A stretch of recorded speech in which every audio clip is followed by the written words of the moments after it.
चला आज जाऊ मुंबईच्या महालक्ष्मीच्या भेटीला. नमस्कार मंडळी, मी तुमची प्रियांका. तिथून मी आपल्या मुंबईचा आराध्य दैवत श्री महालक्ष्मी मातेच्या भेटीला निघाली आहे. चला आम्ही पोहोचलो महालक्ष्मीला. आज नवरात्री म्हणजे गर्दी तर असणारच, कारण आता फक्त कोळी नाही तर सगळ्या समाजाचे लोक इथे येतात. महालक्ष्मीचा इतिहास पाहिला तर ब्रिटिश काळातला.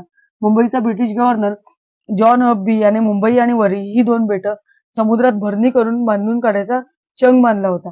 या बांधाच्या बांधकामाचे कंत्राट रामजी शिवाजी पाठारे प्रभू या तरुण इंजिनियरकडे दिले होते. पण बांध काही पूर्ण होत नव्हता.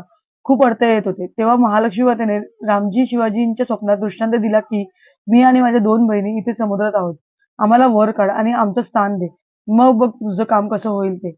त्या रामजी शिवाजींनी आपल्या कोळी बांधवांची मदत घेऊन समुद्रातून महाकाली, महासरस्वती आणि महालक्ष्मी या तीन मूर्त्या बाहेर काढल्या आणि तिथून झाली श्री महालक्ष्मी मातेची कृपा. आज आपल्या कोळ्यांची ही 7 बेटांची मुंबई कधी एक झाली समजत नाही. आपल्या कोळ्यांची गावदेवी आता मुंबईची गावदेवी झाली आहे.